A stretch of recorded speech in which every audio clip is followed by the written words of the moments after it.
first technology I'm sharing is jeopardylabs.com, and this tool is used to create Jeopardy games that can be used in your classroom. I selected this because I think it's something fun. My students really enjoyed using this and seem to really participate when we do this activity. The purpose in my classroom, I use this for reviews right before we have a test. This is a way that we can review as a class and get everyone involved. The audience for this recording would be other teachers who want to learn how to use this tool in their own classrooms.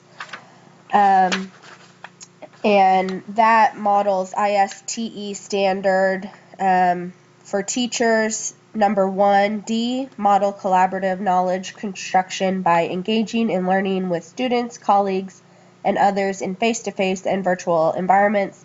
This would be me modeling knowledge to colleagues. So how to use this, you're going to go to jeopardylabs.com, which I've typed in here, and then you're just going to click on Start Building. From here, you need to type in a password that's used to access this game after it's been created.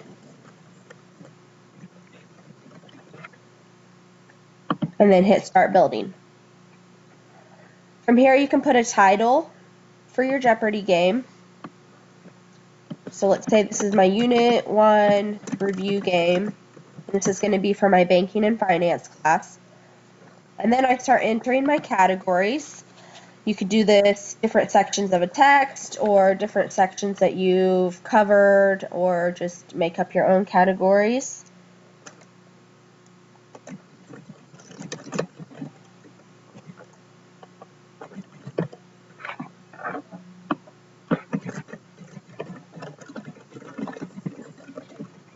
And you're going to enter those all the way across into the 5 categories. Then where you see the point amounts going down in the columns, you're going to click on each one of those and enter a question and answer. Now this is supposed to be just like Jeopardy, where the answer will show up and the student should give you the question.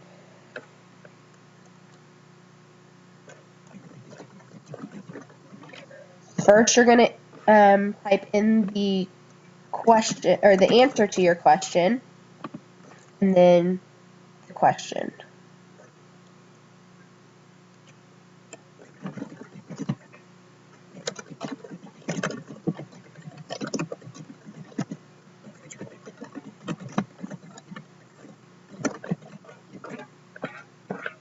And hit save for each question.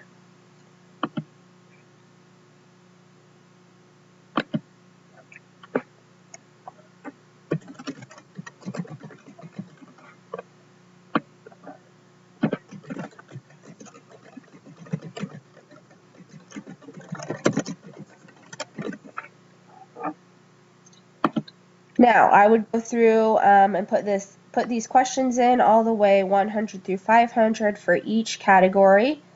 When I'm done with that, I would hit continue down here at the bottom, and it would provide me a link to come back to this game.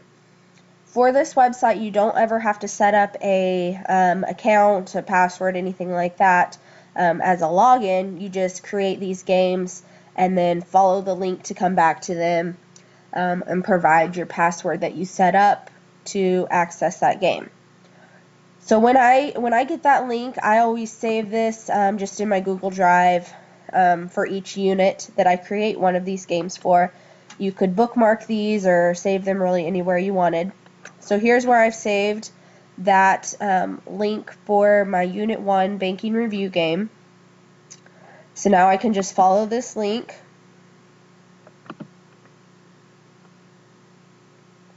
And it'll open that game. Now this gives me the option to select how many teams are going to be playing. So I could divide my class up into 2 teams or 3 teams, or if we just wanted 1 team and play individually, that would work too. I'm going to say divided my class into 3 teams. That's usually what I do. And then just hit start. Now it's going to bring up my whole game here, all of my categories and points. And then down at the bottom you'll see Team 1, Team 2, Team 3. And this is nice because then you can keep track of scores. So you would let one team pick a question, maybe technology and banking for 200. You're going to click on that. This shows them the answer. They have to ask the question. If they get it right, let's say that was Team 2 that got it right, you would hit the plus mark down here, and it would add 200 points to their score. Hit continue, and you're back at the main screen, and the next team can select a question. Like I said, my kids really enjoy playing this game. They seem really engaged when we do it. And I think that meets ISTE standard for teachers number 2A, which is design or adapt relevant learning experiences that incorporate digital tools and resources to promote student learning and creativity.